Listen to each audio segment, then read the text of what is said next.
Well, let me say at the outset what an enormous pleasure it is to be back in Israel after many trips and now to return at this moment as the chairman of the Foreign Relations Committee and one who is deeply interested in the security of Israel and the security of this region. Yesterday and the night before, I was in Amman before coming here.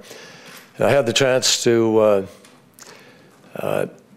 meet with President Abbas at some length and discuss where we are with respect to Palestinian-Israeli relations and the possibilities of a peace process.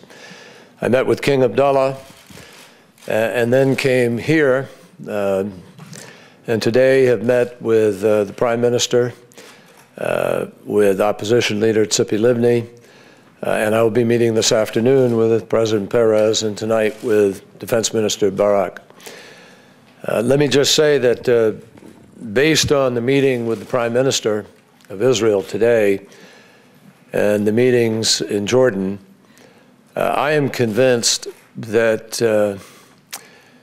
there is a willingness in both governments to try to move forward with respect to dialogue, and hopefully over the course of the next weeks or months, that process can reach a critical point where it's possible for our administration in Washington and the governments here to announce something positive. I certainly felt in the frameworks that were expressed to me by both President Abbas and by Prime Minister Netanyahu, I felt there was a very distinct outline of parameters which would allow for fruitful, realistic, good faith dialogues that could advance the interests of not just Israel and its security, or the Palestinians and their goals, but indeed the interests of the region. So it's my hope that that goodwill will be followed up on in the next days.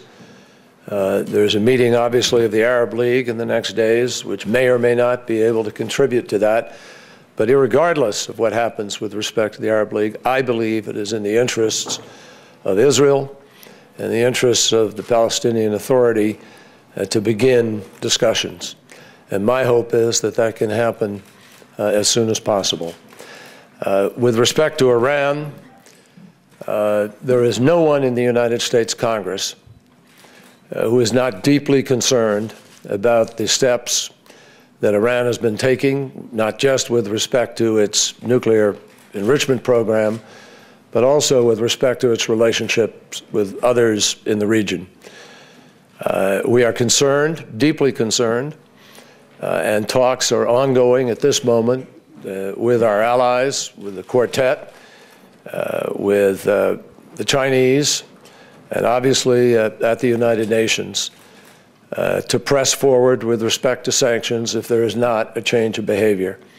I believe those sanctions need to be rigorous, biting, real, multilateral, and they need to be imposed with the intent of allowing Iranians to begin to recognize the options that are in front of them. And our hope is that this will happen. We have a bill that was passed in both houses of Congress that is now in a conference committee. We're working with the administration on the language for that conference committee, and I'm confident that in very short order we will be able to advance that legislation, which will send a message from the Congress itself. But much more importantly will be the steps taken at the United Nations in the near term. Iran certainly understands what its choices are, but they make a great mistake if they shortchange or misunderstand, misinterpret the full intent of this administration and of Congress to hold their behavior accountable. And obviously, we understand the risk to this region, the direct threat to Israel itself, But equally importantly, this is much bigger than Israel and the region.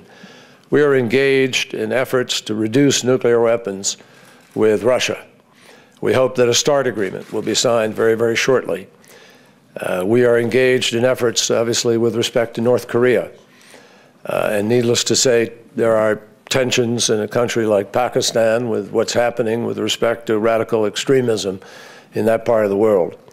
So for all of us who want a world with less nuclear threat, we know one thing for certain.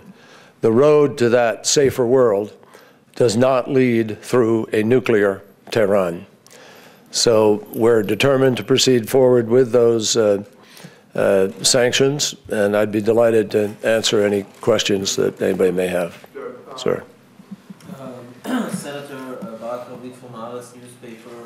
First, about your meeting with Prime Minister Netanyahu. We've seen the last few days a lot of tension on Israel's northern front. We've seen this summit between President Assad and President Ahmadinejad and Nasrallah from Hezbollah. And I was wondering if through your visit and from your talks with the administration, do you feel that we might be on the brink of a clash, either between Israel and Syria, or on the medium term between Israel and Iran? I had a conversation last night with President Assad of Syria on a number of different topics. And needless to say, I raised the issue with him of the visit of President Ahmadinejad and some of the comments that were made there. Let me just simply say to all of you that no, I don't believe that there is somehow some flashpoint imminent between Syria and Israel, though I obviously am very cognizant of the increased arming of Hezbollah and the types of weapons that Hezbollah has. And I recognize that there is an inherent threat to Israel in that. But I do believe that there are other options on the table that are available to us. President Assad expressed his willingness to continue to work rapidly with respect to the issues raised by Undersecretary Bill Burns when he was there recently. They will proceed to deal with some of the Iraqi issues and border issues with Iraq.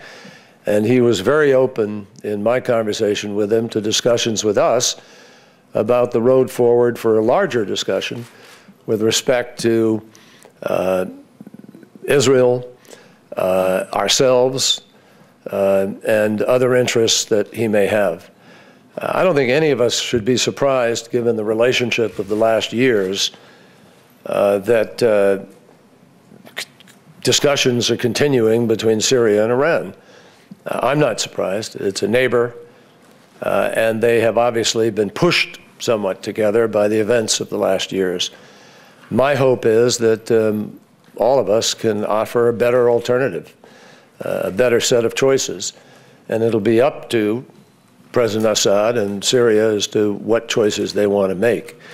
That is not to overlook the displeasure that we have with the fact that people like Hamid Mashal and other leaders of terrorist organizations are in Damascus, and we're part of some of those discussions with President Ahmadinejad. I think it says more about President Ahmadinejad and Iran than it does necessarily about the intentions of President Assad. And so we need to keep the door open and try to avoid those kinds of flashpoints.